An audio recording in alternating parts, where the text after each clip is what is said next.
L'objectif, en fait, c'est que on va vous laisser libre par groupe d'arpenter le quartier, de vous imprégner de ces ambiances, de ces problématiques liées aux questions qu'on se pose. Vous avez dû voir pour certains et certaines que la partie coloniale qui se situe entre ici, la bibliothèque, et la partie du bourg Greg est une partie essentiellement habitée, constituée de résidences. Si on ne raisonne que la question de l'accessibilité de l'espace public à ce niveau-là, on va très vite en faire le tour. Par contre, il y a ce qui peut être intéressant dans ce périmètre-là, parce qu'il y a des projets d'aménagement, mais aussi aux périphéries de ce périmètre. Allez dans le cœur de la Médina, le marché, l'accès à la mer, enfin bon, sortez du quartier si vous sentez que... Voilà. Le plan qui a été imprimé, il y a une petite erreur. En fait, le périmètre, il continue jusque-là. Si vous vous rappelez, il y a cette partie qui va être détruite d'après ce qu'il nous a expliqué Hakim ce matin, d'après le projet de l'architecte. Donc il y a toute cette partie à inclure aussi dans votre plan.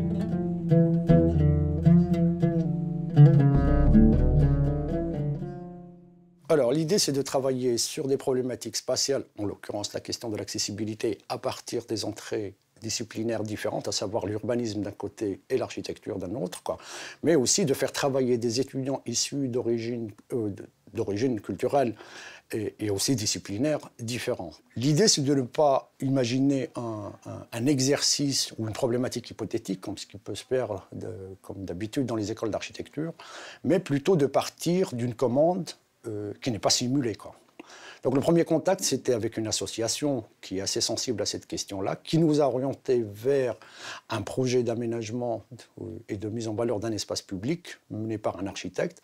Et donc l'idée de ce workshop, c'est d'accompagner la réflexion de cet architecte pour pouvoir faire des propositions de projets qui puissent être prises en considération lors de l'exécution du projet lui-même, La question de l'handicap, elle pose la question de tout le monde dans la mesure où une personne en situation de handicap, c'est pas, contrairement à ce qu'on pense, uniquement une personne en situation de handicap moteur, mais ça peut être une personne du 3e âge, voire du 4e âge, une femme enceinte, les enfants en bas âge, bref, c'est tout le monde,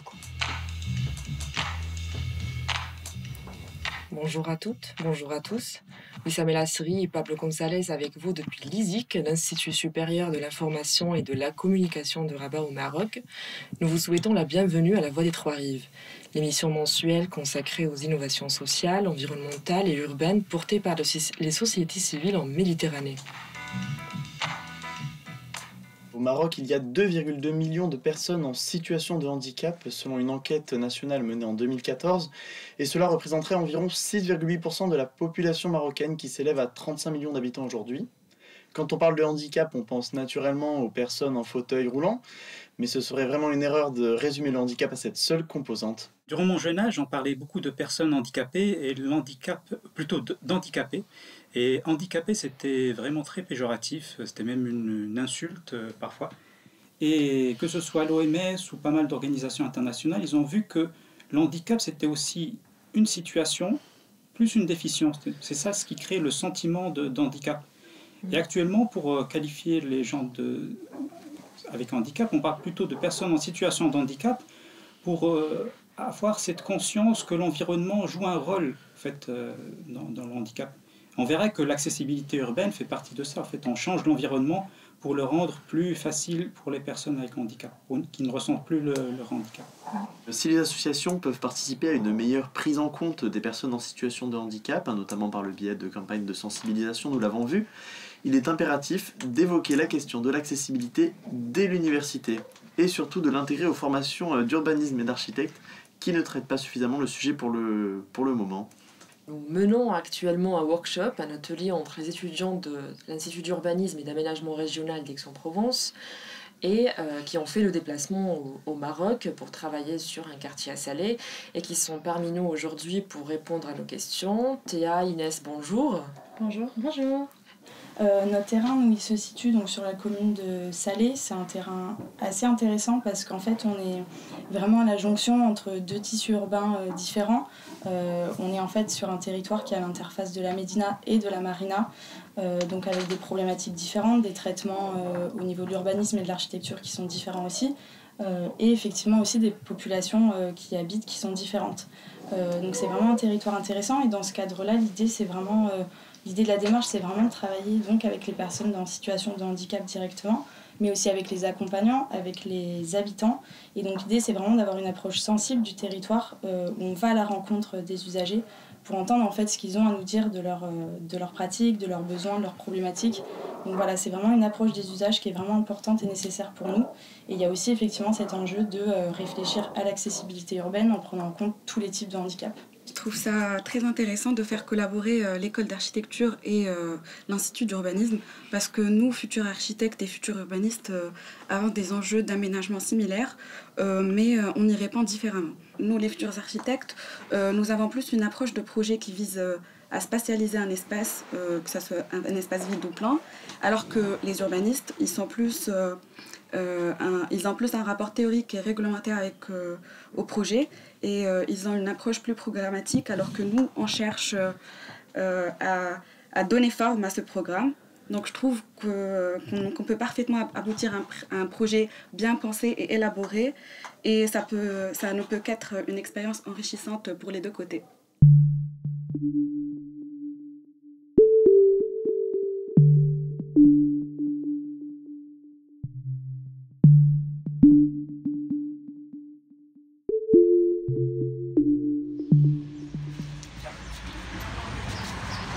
Je vais prendre le bras à ce niveau-là. Alors quand je prends le bras de la personne, je suis derrière, comme ça, un demi-pas derrière lui. Là, je suis plus en sécurité parce que je sais si jamais il y a un égout, c'est lui qui tombe en premier, pas moi. Donc là, ça me rassure. Tous les obstacles au sol, je les ressens avec ma canne. Et la bande podotactile, quand je la touche avec ma canne, je peux suivre le chemin. Donc, je vais bon droit chemin.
En principe, tous ces îlots que vous voyez ici, ce n'est pas des terrains vagues, ce n'est pas une zone tampon, c'est une zone d'aménagement qui va être faite à l'instar de ce qui a été réalisé ici.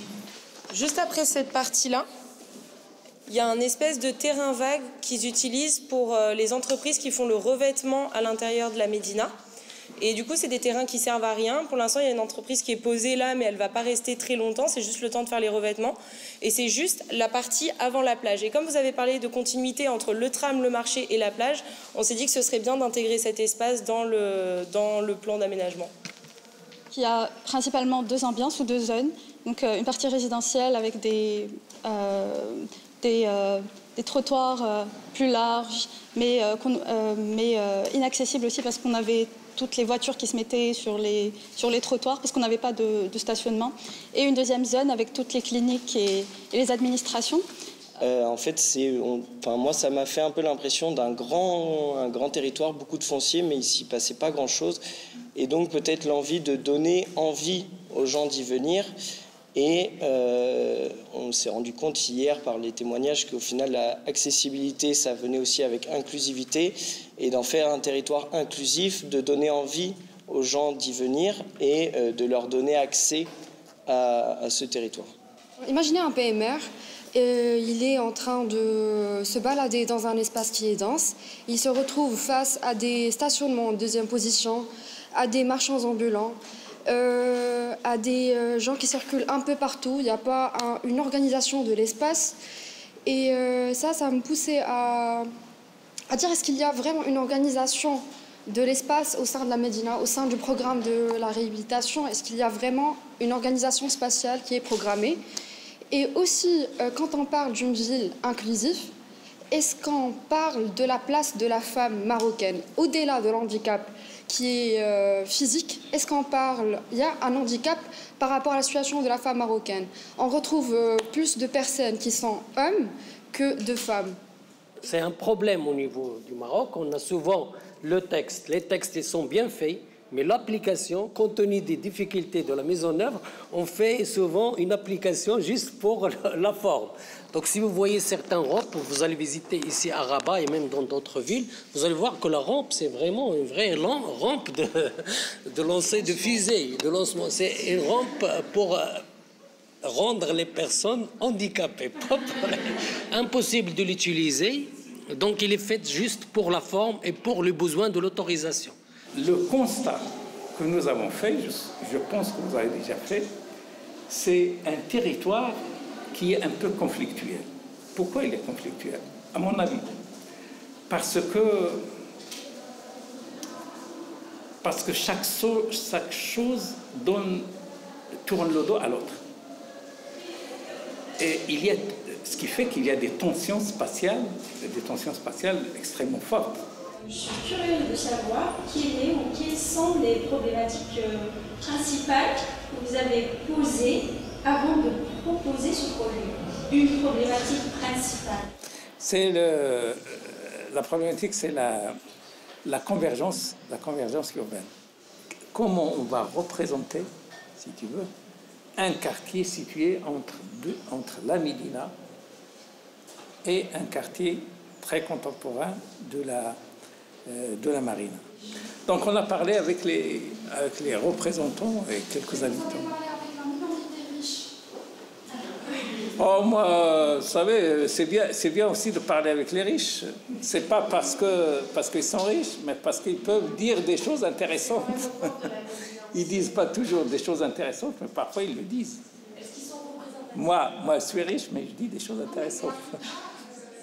C'est quand même au bord de la Médina qui est pas vraiment riche, et donc il faut vraiment prendre en compte un peu tous les aspects et tous les types d'habitants qui habitent là et qui utilisent cet endroit aussi. Est-ce que vous pensez que ce travail d'étudiant, cette collaboration justement, est-ce que vous pensez que vous pourriez exploiter, entre guillemets, utiliser ce travail, ces productions d'étudiants dans votre réflexion, l'intégrer dans votre réflexion? Je pense qu'on verra, je pense qu'ils vont faire un bon travail. Et je pense que s'il y a des éléments intéressants, il est tout à fait normal qu'ils soient intégrés, pourvu qu'ils collent avec ce qui va se passer par la suite du point de vue de développement de ce projet.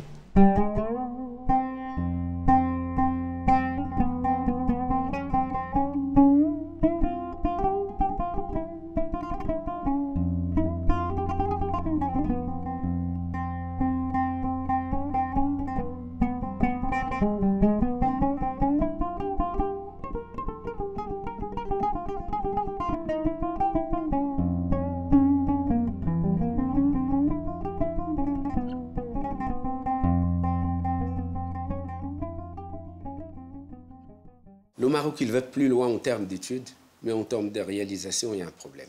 Donc, en fait, on a l'impression que l'accessibilité ici, ou les études d'accessibilité, ou l'application de l'accessibilité, c'est comme quelque chose qui se fait. On met une rampe et ça y est, on a réglé le problème. Mais ce n'est pas ça. D'abord, il faut gérer les différentes sortes d'handicap. Aujourd'hui, au Maroc, on a encore, quand on parle d'accessibilité, on fait référence uniquement à l'handicap moteur. Il n'y a pas que le handicap moteur.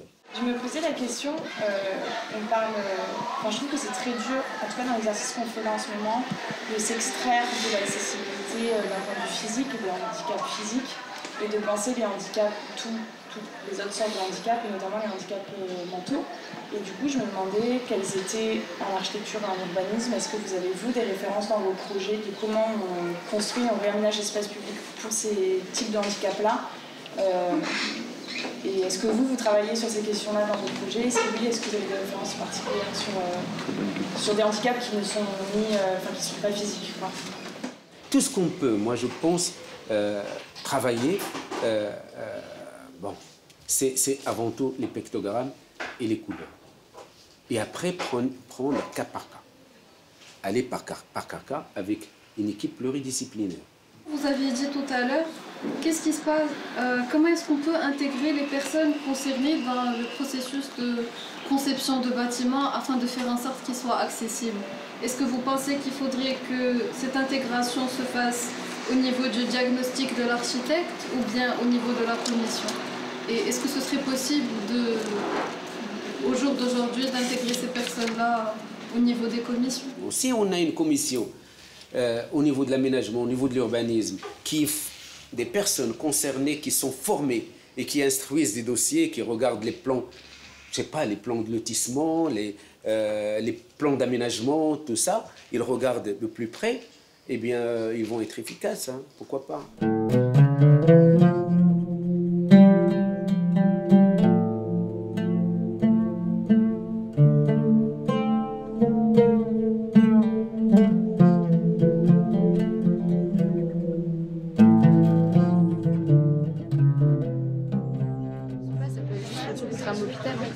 Et du coup, il y a aussi des personnes qui font genre de l'arrêt du tram, et bien ils entrent dans la Médina, paf paf paf, vont faire leurs achats dans le marché central et poum, la plage. Et ils vont à la plage ensuite? Oui.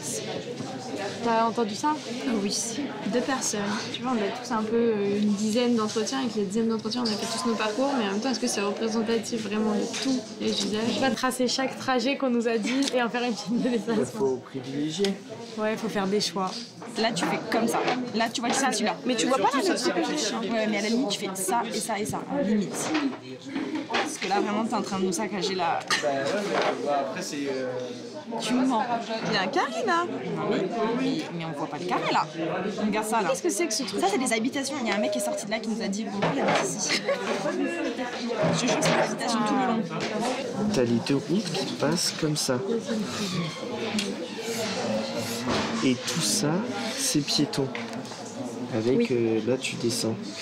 Et en fait, donc là, il n'y a pas de continuité entre tout ce qui est piéton, tout là, et là où ça continue. Bah là, en fait, t'es niqué. Et tous les gens qui sont justement PMR, bah, ils peuvent pas sortir de la Médina. En fait, la sortie de la Médina, elle est toujours bloquée par les 2 routes. Non, mais si tu dis que le dépose minute, il est sur cette partie-là, en fait, t'as pas besoin de rentrer. C'est ça. Direct en étant sur cette route-là, tu te places sur la voie de droite et hop, tu fais ton dépose minute ici. C'est ça. Et puis après, ce qu'on pourrait installer aussi, c'est des bancs le long, je pense. Parce que c'est un espace qui est super beau et qui n'est pas du tout exploité. Et ça pourrait être aussi un espace de mobilier repos. urbain. Voilà. Pour les gens qui s'assoient. Là, sur la digue. Il y a les barques abandonnées. Ouais. Moi, je pense que ça va être un échange autour de ce que vous avez fait pendant ces 2 semaines. C'est pas une présentation finale de vos travaux finis. C'est-à-dire qu'à partir de l'objectif de cette séance, c'est vraiment de discuter avec les gens vos propositions, vos éléments de diagnostic. Et ce qui est intéressant, c'est que des fois, il y a même des gens qui habitent le quartier qui découvrent eux-mêmes des éléments de leur quartier. Vous aussi, vous allez découvrir des choses. Et du coup, ça va alimenter et le diagnostic et vous allez voir vos propositions de projet. Ce que j'aimerais qu'on essaie, c'est d'éviter toute manière de présenter qui, comme je l'ai dit la dernière fois, qui hiérarchise. C'est vous qui connaissez le truc, c'est vous qui détenez le savoir et après vous présentez aux autres. Mais que ce soit vraiment ouvert. En sachant que, 1, il y a un diagnostic à faire, 2, il y a des orientations à faire émerger, et que celles-ci sont à mettre en vis-à-vis de ce qu'on sait du projet proposé par l'architecte. Est-ce que du coup on s'organiserait pas là? Plutôt qu'on est tous d'accord, donc on se divise en groupes et on y va. Complètement. Je dis les chaînes, comme ça vous réfléchissez à laquelle vous voulez. On a la chaîne tram Médina, tram parc public, on va dire, tram plage et marina Médina.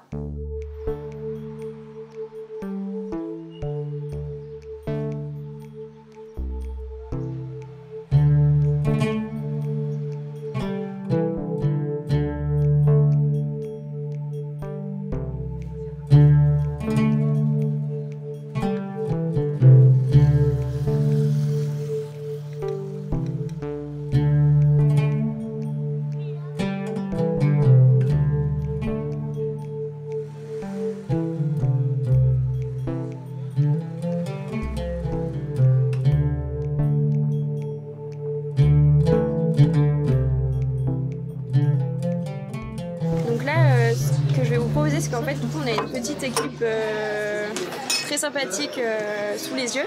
Et l'idée, c'est à tour de rôle de dire quel est le personnage qui représente un peu plus votre état d'esprit. Donc on a des personnages qui sont plus ou moins sur le terrain, qui sont plus ou moins investis, qui sont plus ou moins contents, enfin voilà. Et bah Sarah, si tu veux commencer, vas-y. Je pense que je suis celui-là. Je suis hyper contente parce que... Celui qui danse, qui est en train d'envoyer le ballon de foot. Oui, elle marque toi. Oui, oui, parce qu'on a réussi à définir quelques parcours, moi et Manon. Du coup, je suis contente. Moi, j'aime beaucoup celui qui est là, en train de faire de la peinture, parce que on a dessiné toute l'après-midi, mais en même temps, je me sens hyper fainéante là, donc il est un peu allongé par terre. On dirait qu'il fait ça, mais de manière hyper molle. Mais en même temps, il est souriant, donc il n'est pas dégoûté de la vie. Genre, juste, il est tranquille au milieu du terrain, un peu en plein milieu, en train de faire un truc pas forcément de manière hyper adaptée, mais il est là. Celui qui sourit dans la ronde des enfants. Avec l'équipe, ouais. Parce que je suis clairement le leader de ce groupe. Moi aussi, du coup, j'en ai un seul. Donc, c'est celui qui est dans le gradin qui tient le ballon, là. Okay. Parce que, un peu à l'instar de Sarah, j'ai l'impression qu'on a bien avancé, mais là, je suis un peu sur la fin. C'est-à-dire qu'on a marqué le but, mais là, j'ai récupéré la balle. Du coup, je rentre à la maison avec la balle. Du coup, je suis un des personnages dans l'équipe. Parce que, je trouve qu'on avance bien en équipe, que ce soit au niveau du groupe, donc tous ensemble à 30. En même temps aussi nous, notre petite équipe, ça fonctionne bien, on est globalement tous plus ou moins contents d'être là, donc c'est cool. Moi j'ai deux personnages, j'ai celui-là qui est un peu occupé, puisque je pense que vous le savez tous, mais ce sont nos 2 dernières semaines de cours et donc on a les examens qui sont dans une semaine, et donc j'ai un peu l'esprit occupé et peut-être je suis pas là tout le temps. Donc ça, mais en même temps je suis heureuse, donc ce personnage-là. Qui fait de la danse au milieu. Ouais, parce que très bonne surprise, j'aime beaucoup le groupe. Et j'ai bien aimé la thématique et donc tout ce qu'on a fait et je passe un bon moment en votre compagnie, et voilà. Trop chou.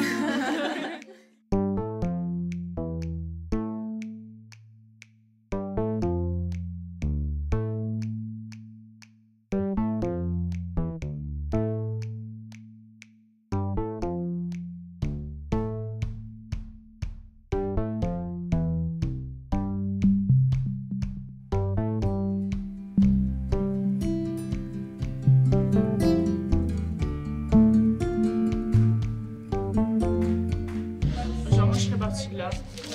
Ouais. Enfin, tu vois.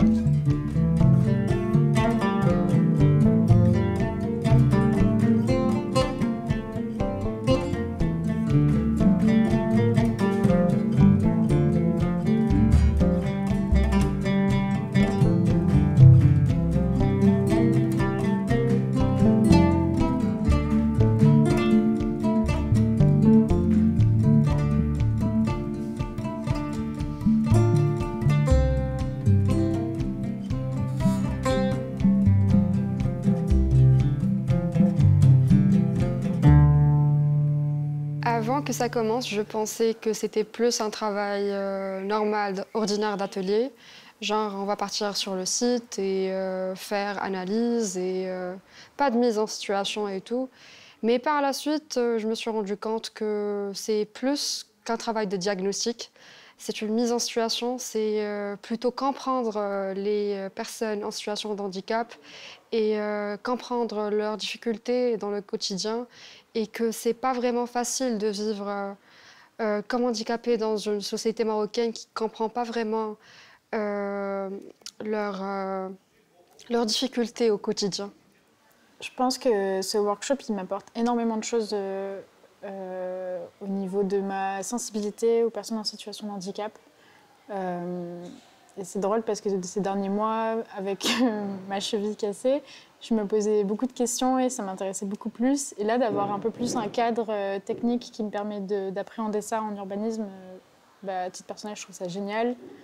Et là, ça me donne carrément envie d'intégrer une association pour aider dans ce milieu-là.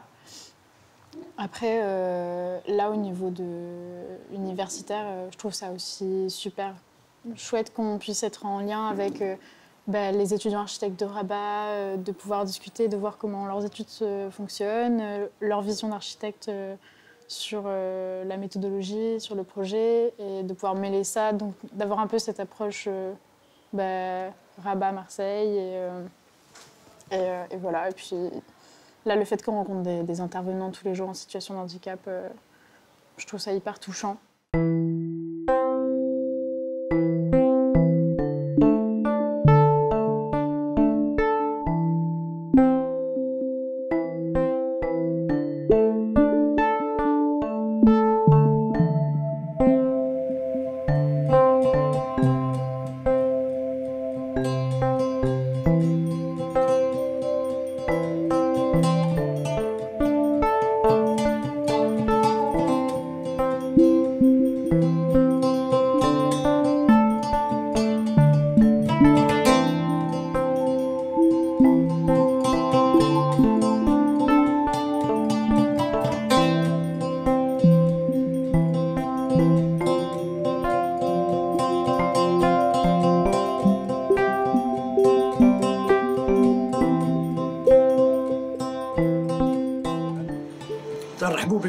On vous remercie beaucoup d'être là et on va suivre la présentation du travail qui a porté sur le quartier d'Armelfsla. Et sans trop tarder, je passe la parole à Mélodie et Ziba. شكرا على الحضور ديالكم باش تناقشوا معنا وتعطينا الاراء ديالكم حول المقترحات اللي غادي نقدموا لكم واللي هي نتيجه ديال ورشه العمل امتدت على شريان. Alors, on a travaillé sur un territoire qui se situe sur la commune de Salé, entre la Médina, au-dessus, et le Bourg-Évrec. Donc ce territoire, il est déjà concerné par un projet d'aménagement sur lequel on s'est appuyé pour construire notre réflexion. On s'est posé la question comment rendre ce territoire et plus généralement la ville accessible à tous et à toutes. Donc effectivement, nous, on va vous présenter un parcours. L'idée, c'est de suivre une personne en situation de handicap. Et ne vous étonnez pas, le handicap va changer parce qu'on a vraiment insisté sur la diversité du handicap dans l'espace urbain. دونك غادي نبداو باول شخص يعني نشدو معاه هذا المسار واللي هي ساره كتسكن في الرباط وكتخدم في المدينه القديمه. البدايه ديال المسار غتكون على مستوى واد بوركراك وبالضبط فين كاين الفلوكات اللي كيديو من الرباط للصلا. هي كتمشي يوميا فيهم حيتاش الناس اللي خدامين تما كيعاونوها باش تهز الكرسي ديالها في الفلوكه ويهزوها حتى هي باش تنقل. On est sur un quartier qui est résidentiel, beaucoup de villas individuelles et donc on a une fracture entre la Médina, très dense, avec ce quartier Armel, avec beaucoup de villas individuelles. C'est un quartier qui est plus calme, avec des rues plus larges, avec plus d'ombre aussi. Mais c'est sans compter tous les obstacles qu'on va quand même rencontrer. Les voitures mal garées ou alors les potelets au milieu des trottoirs. Ce parcours qu'on vient de faire tous ensemble, ça fait écho aussi à une accessibilité qui est contrainte. Ce parcours, il nous fait réaliser aussi qu'il y a un manque de connexion entre les différents espaces. Dans cette question de l'accessibilité, donc qui était préalable à notre démarche, on a travaillé à partir de la prise en compte de chaînes de déplacement qu'on a identifiées sur le territoire. غادي نوريكم دابا كيفاش انطلقنا من تشخيص المشروع. انطلقنا من المحيط ديال المشروع، بدينا كنفكروا في الولوجيه، يعني كيفاش كاع الناس يقدروا يوصلوا من البلاصه ا لبلاصه بي بكل سهوله. باش نعالجوا هذه الاشكاليه ديال الولوجيه بدينا بالدراسه ديال المحيط ديالنا، وخدينا بعين الاعتبار المسار اليومي لمجموعه من الاشخاص ذوي الاحتياجات الخاصه، وقدرنا نخرجوا بثلاثه ديال المحاور. Et donc maintenant, si vous le voulez bien, nous allons vous emmener avec nous à la découverte de 5 projets qu'on a imaginés sur ce territoire. الموضوع ديال الخدمه ديالنا هي ساحه الشهداء والمحاور اللي دايره بهم، السوق المركزي، الحديقه والشوارع اللي كتربط بيناتهم. ساحه الشهداء هادشي اللي خصنا نعرفو هي ساحه اللي كتشكل فضاء مركزي بالنسبه لاغلبيه المشاريع اللي كاينه في هذا المجال الحضاري. Concernant le parc, on a imaginé d'ouvrir sur le quartier en détruisant les clôtures, ce qui permettrait une meilleure connexion avec le marché central et de permettre une déambulation entre la place des Martyrs et ce marché. Et pour finir, on s'est concentré sur cette avenue principale de la Médina. Donc ce qu'on a imaginé, c'est déjà réduire la voie routière pour qu'une seule voiture puisse passer à la fois. Et aussi enlever une ligne de stationnement. Et ces stationnements-là, ils pourront être reportés sur les parkings qui existent autour. Et donc grâce à ça, on va pouvoir élargir les trottoirs des deux côtés et notamment faire un espace qui sera uniquement dédié aux piétons, où il y aura aussi une bande pododactyle et où on pourra passer en fauteuil roulant. Alors du coup, on a voulu créer un équipement qui serait accessible mais aussi inclusif. Et pour ça, on a réfléchi à une maison des jeunes. بالنسبه للمكان ديال التدخل ديالنا اختارينا الكنيسه القديمه اللي هي اليوم غير مستعمله. Justement, ça sera un endroit qui pourrait être un lieu de mixité entre toutes les personnes désireuses de venir à la maison des jeunes. On a travaillé nous sur le lien entre la Médina et la Marina. Donc l'idée ce serait d'installer une sorte de passerelle en bois qui permet aux personnes à mobilité réduite de circuler et d'arriver jusqu'au barque, d'améliorer aussi l'accessibilité du ponton, puisque pour l'instant il y a une marche. Et on voudrait aussi ajouter un espace de végétation aux abords de l'allée de la Marina. Dans le but de lutter contre les îlots de chaleur, nous avons pensé à désimperméabiliser le sol du parking et aménager un jardin sensoriel. Merci à tous de nous avoir écoutés. Donc maintenant, nous allons vous inviter à vous diriger vers les tables juste derrière vous pour découvrir plus en détail tous nos projets.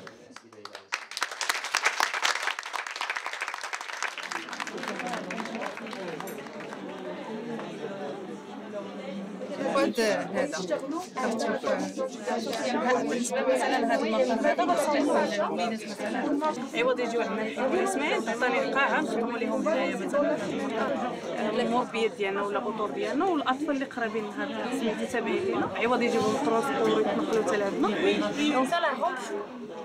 Oui, on l'a là facilement, ça fait un sorte de S. D'accord, qui permet de descendre. En fait, c'est voilà, des grands escaliers et eux ils font en fait un S pour pouvoir descendre. Voilà, c'est ça. Essayez de prolonger ça avec la piétonisation, un autre traitement agréable, périmètre, dans toute la Médina. Vous avez travaillé sur. Et alors ça, l'idée c'est de faire le même revêtement entre ce point-là et ce point-là, enfin ces couleurs-là et ces couleurs-là, de rendre tout cet espace complètement piéton. Là, on détruit la route qui est autour du mausolée. إلا لاحظتوا واحد القضية طرقان كاملين ديالنا شعر كتلقى الشجر يا إما الشجر هاد البلاصة هادي. Et donc du coup, l'idée c'est de s'appuyer sur les arbres qui sont déjà là et d'essayer entre ces arbres de créer une allée qui soit agréable. Cette idée de nivellement, on s'est dit que ça allait coûter énormément d'argent et énormément de terre, donc on garde la topographie du parc. Et en fait, comme vous l'aviez imaginé, de détruire les clôtures pour que le parc soit connecté à son quartier. On avait prévu un pont en Y qui va vers Marjan, en bas du plateau de Hassan et du mausolée. Alors, c'est-à-dire on allait garder cette branche et on décentralise la circulation. Là, on s'occupe de l'avenue Hassan II et de la Médina. De ce côté-là, on peut faire des choses. Mais ici, non, il y a le patrimoine hébro. Ok, ça c'est bon à savoir. Ce qu'on aurait aimé travailler aussi, c'est la signalétique pour rappeler l'histoire. Comment vous l'écrivez en arabe également?